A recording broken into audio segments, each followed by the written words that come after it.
রাজ্যে পরিবর্তন হয়েছে।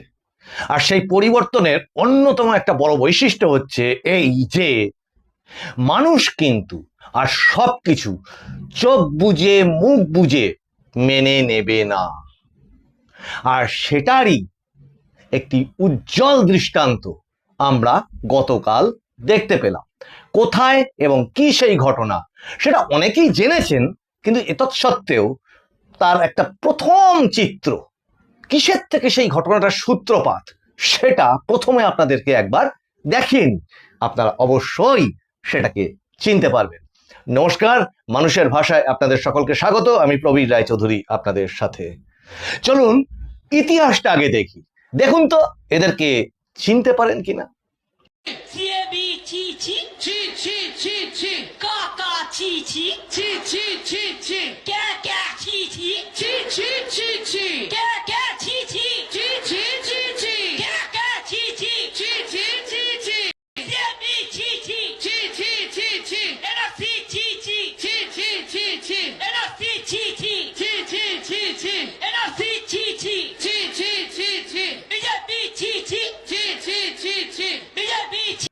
আশা করি মনে পড়ছে, সিএএ নাগরিকত্ব দেওয়ার একটি আইন বা অ্যামেন্ডমেন্ট বলা যায়, সেটাকে নিয়ে কি তুলকালাম কাণ্ড, মিথ্যাচার, এবং ওই মিথ্যাচার দিয়ে একটি বিশেষ অংশকে উত্তেজিত করে দেওয়া এবং সারা রাজ্যব্যাপী অরাজকতা তৈরি করা।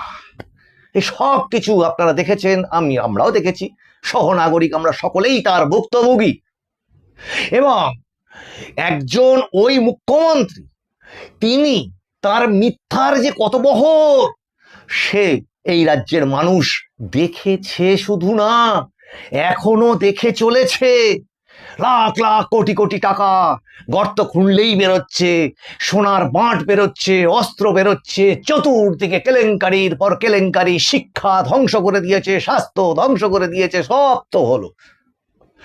আর তার যারা সঙ্গী, সেই লেফট বা বাম, তাদের যে পুরোধা সিপিএম, যারা ধর্ম নিরপেক্ষতার কথা বলে, সেকুলারিজমের কথা বলে, সেই সেকুলারিজম যে কত ফেক ছিল তার উজ্জ্বল দৃষ্টান্ত কি তারাই বলেন নাকি সাহিত্যিকের কোনো জাত হয় না, সাহিত্যকে আটকে দেওয়া উচিত না, সাহিত্য, কাব্য ইত্যাদি, চিত্রকলা, এগুলোকে কখনো ব্যান করা উচিত না, এই সমস্ত তারা গলার শির ফুরিয়ে ফুরিয়ে বলেন, বাক স্বাধীনতার কথা বলেন, আর বলেন বিজেপি সাম্প্রদায়িক, বিজেপিরা ফ্যাসিস্ট, এবং তারা এই সমস্ত সবার মুখ বন্ধ করে দেয়।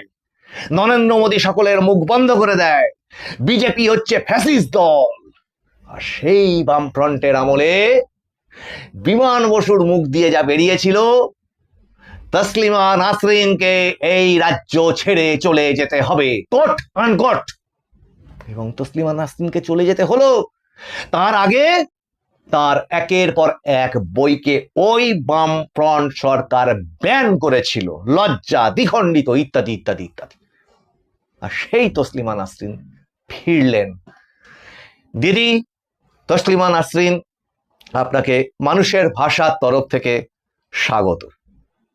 কিন্তু এর সাথে একটা জিনিস আপনাদেরকে দেখাই, সেটাও আপনারা দেখছেন সোশ্যাল মিডিয়াতে, কিন্তু এই ক্লিপটা আপনাদের দেখতে হবে এই কারণে, দেখাচ্ছি এই কারণে যে ওই আগের ক্লিপটার সাথে এটার একটা বিশেষ মিল আছে।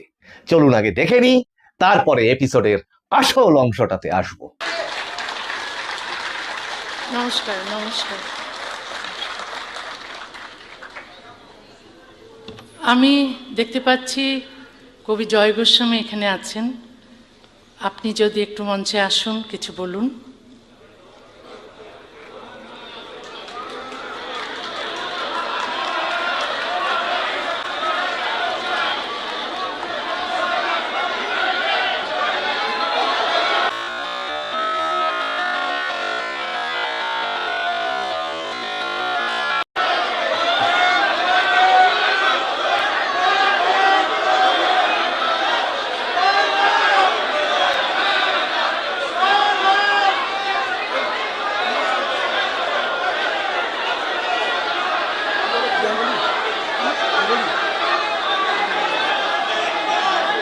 আপনারা একটু শান্ত হন প্লিজ, আপনারা একটু শান্ত হন।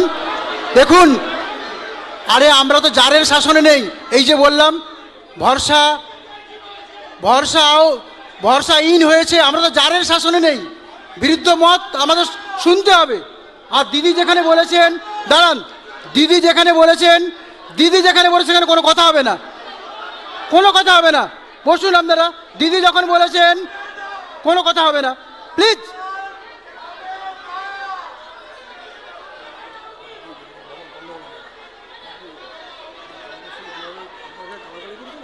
দিদি রেখেছেন, আপনারা এইটুকু থেকে এইটুকু সম্মান করুন।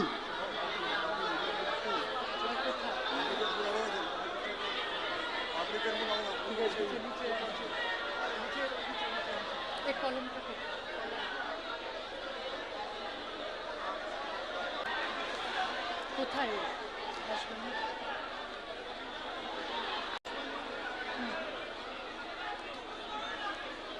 হ্যাঁ, নমস্কার নমস্কার নমস্কার, আপনারা শান্ত হন।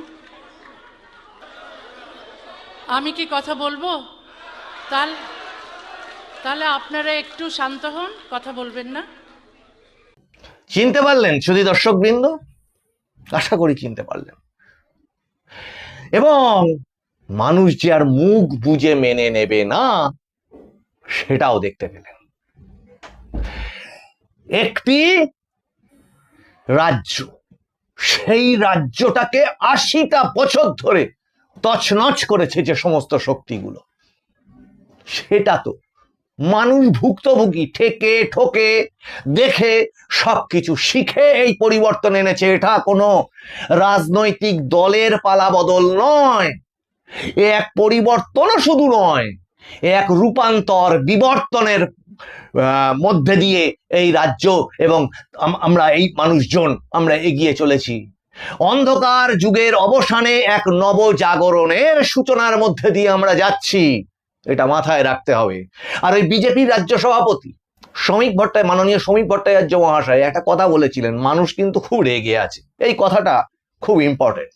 সত্যি মানুষ খুব রেগে আছে, আর মানুষ খুব আপসহীন জায়গাতেও আছে। তা ওই উদ্যোক্তাদের মধ্যে যিনি দিদি তসলিমা নাসরিন দিদির পাশে এসে যিনি বললেন, না আমরা তো জারের শাসনে নেই। ইয়েস, আপনাকে সম্মান জানিয়েই বলছি, প্রণাম নমস্কার জানিয়ে বলছি, ইয়েস আমরা জারের শাসনে নেই। তাই জারের কোনো প্রতিনিধিকে এই সমাজ আর মেনে নেবে না। জারের শাসন যদি অবসান হয়ে থাকে, মানে জার রূপী শাসন, ওই মমতা বন্দ্যোপাধ্যায়ের শাসন, ওই তৃণমূল কংগ্রেসের শাসন, জার রূপী শাসন, ফ্যাসিস্ট শাসনের কথা বলতে চাইছেন তো আপনি বা আপনারা? ঠিক আছে, সাধু, আপনার কথাটা ঠিক। জারের শাসনে নেই। বিরুদ্ধ মত অবশ্যই শুনবো আমরা, ১০০ বার শুনবো বিরুদ্ধ মত। বিরুদ্ধ মত সমাজের চালিকা শক্তি, একটি সরকারের চালিকা শক্তি, যে কোনো মানুষের জীবনের যে প্রবাহ তারও চালিকা শক্তি। সমালোচনা, বিরুদ্ধ মত অবশ্যই শুনবো, কিন্তু জারের প্রতিনিধির কাছ থেকে শুনবো না। কেন শুনবো না? এই মমতা বন্দ্যোপাধ্যায় সরকারকে এই মানুষগুলোই সাপোর্ট দিয়েছেন, সমর্থন করেছেন। দিতেই পারেন, তাহলে বলতে পারেন গণতন্ত্রে কেউ কাউকে সাপোর্ট দেবে না, সমর্থন করবে না? অবশ্যই করবে।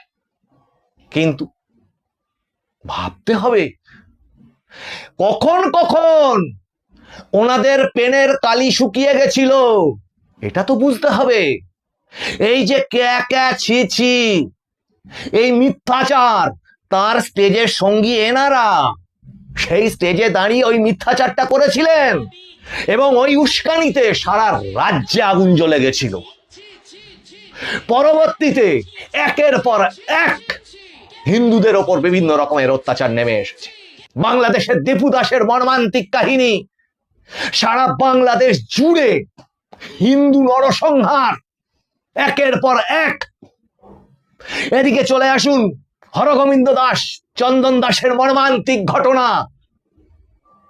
এদিকে চলে আসুন রামনবমী, জগদ্ধাত্রী পুজো, সরস্বতী পুজো, দশেরা, একটার পর একটা হিন্দু অনুষ্ঠানে আক্রমণ, ওই মমতা বন্দ্যোপাধ্যায়ের আমলে ঘটে যাওয়া কামদুনি, হাঁসখালি এবং অভয়া আরজিকর, ওই মমতা বন্দ্যোপাধ্যায়ের আমলে ঘটে যাওয়া শিক্ষা কেলেঙ্কারি, শিক্ষক নিয়োগ দুর্নীতি, পেনের কথা বলছেন তো, কালি কলম কাগজ, সাহিত্য, বোধের উদয়, চিন্তাশীল জগতের মানুষজন,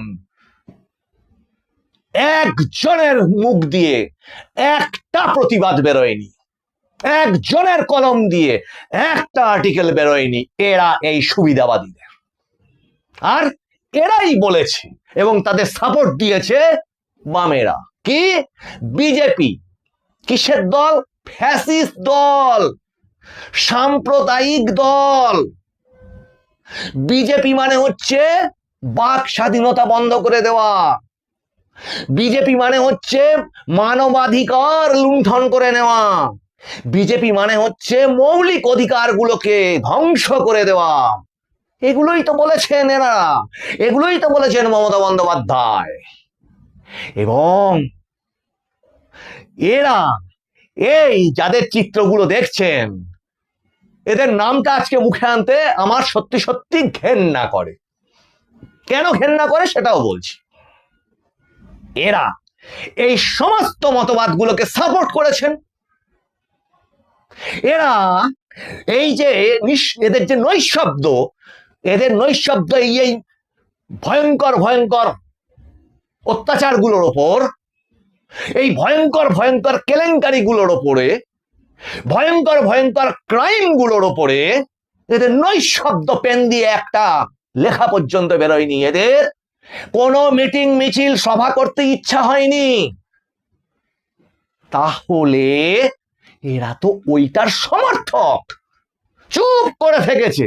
এমনকি এই এসআইআর কে পর্যন্ত এনআরসি বলে যখন মিথ্যা প্রচার করছিল মমতা বন্দ্যোপাধ্যায়, এই ব্যক্তি এবং এদের সঙ্গে ওই আমি যাদেরকে বলি কুবুদ্ধিজীবী, কেন কুবুদ্ধিজীবী সেটাও এই এপিসোডে ব্যাখ্যা করে দেবো ছোট্ট করে। এরা সবকিছু শরিক থেকেছেন, সমর্থন করেছেন। মমতা বন্দ্যোপাধ্যায় কারোর কাছে মা হয়ে গেছেন, জগৎ জননী হয়ে গেছেন, সারদা দেবী হয়ে গেছেন, বিশ্বের সর্বশ্রেষ্ঠ নেত্রী হয়ে গেছেন। মমতা বন্দ্যোপাধ্যায় ফ্যাসিস্ট হননি এদের কাছে।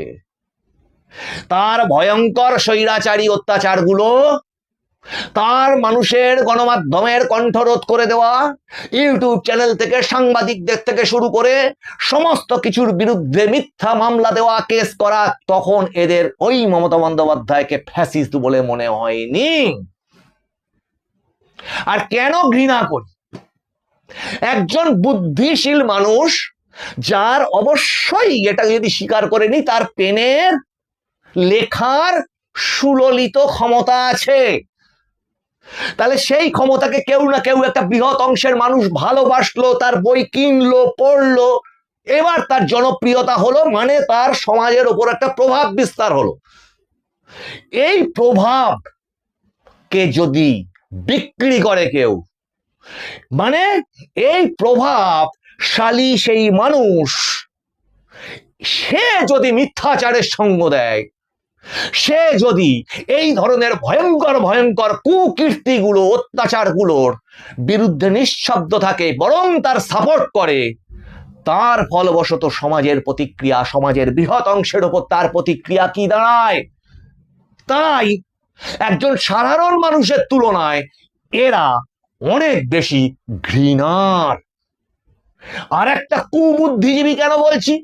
সুবুদ্ধি তো সব সময় সমাজে সুবুদ্ধি যার আছে তাকে উচ্চ স্থানে রাখা হয়, হয়েও ছিল। তাহলে সেই সুবুদ্ধি যা কিনা সমাজের সুন্দর কিছু গঠন করে, সমাজকে এগিয়ে নিয়ে যেতে সাহায্য করে, অবশ্যই তার মধ্যে সমালোচনাও একটা বৃহৎ দায়িত্ব। কিন্তু সেখান থেকে যদি সেটা এক পেশে হয়ে যায়, এক অত্যাচারীকে সমর্থন যোগানো হয়, যখন রাস্তায় পড়ে শিক্ষকরা লাঠির বাড়ি খেয়েছে, পেটে লাঠি মেরেছে, তখন এদের টনক নড়েনি, একবারও এরা প্রশ্ন তোলেনি, অভয়া তথ্য প্রমাণকে লোপাট করে দিল, একবারও প্রশ্ন করেনি অপরাধীদের পক্ষে কোটি কোটি টাকা খরচা করে তোমরা উকিল দাঁড় করাচ্ছ কেন সুপ্রিম কোর্ট হাইকোর্টে? কেন অপরাধীদের পক্ষে সাপোর্ট করছো তোমরা? না, এরা সেসব করেনি, এবং সেই কারণে এদেরকে আমি কুবুদ্ধিজীবী বলি। আজকে সেই বিজেপি সরকারে এসেছে, সেই বিজেপি মাননীয়া লেখিকা তসলিমা নাসরিনকে বলছেন যে এখানে আসুন, নিরাপত্তা সহকারে আসুন, মত প্রকাশ করুন। এখনো পর্যন্ত এই 2 মাস হয়ে গেছে সরকারের, কখনো একটা বারের জন্য কোনো মন্ত্রী কোনো নেতা বলেনি লাইব্রেরি থেকে অমুক সংবাদপত্রকে বার করে দাও, তমুক বই পড়ো না, যেটা মমতা বন্দ্যোপাধ্যায় করেছেন। কিচ্ছু বলেননি এই সমস্ত সাহিত্যিক, চিত্রশিল্পী ইত্যাদি ইত্যাদিরা, কবিরা। কবি টবি কথাগুলোকে মানে ব্র্যাকেটে রেখে ছুঁড়ে ফেলে দিলাম।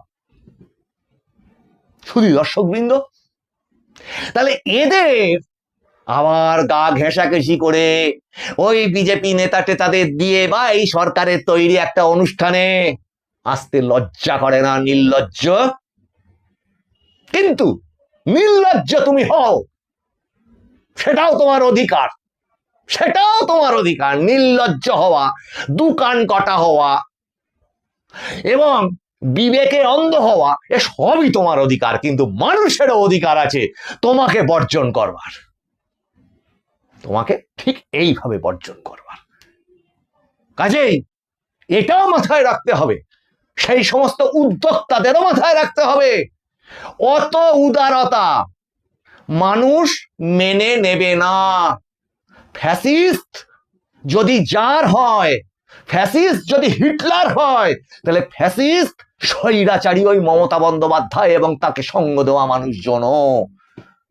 আজকে জারের প্রতিনিধিকে যেমন মানুষ মেনে নেয় না, হিটলারের সঙ্গীকে যেমন পৃথিবীর মানুষ মেনে নেয়নি, তেমনি মমতা বন্দ্যোপাধ্যায়ের সঙ্গে থাকা, তাকে সমর্থন যোগানো 4 তারিখের বিকেল 4টে পর্যন্ত, তাদেরও এই সমাজ মেনে নেবে না। শুধু দর্শকবৃন্দ,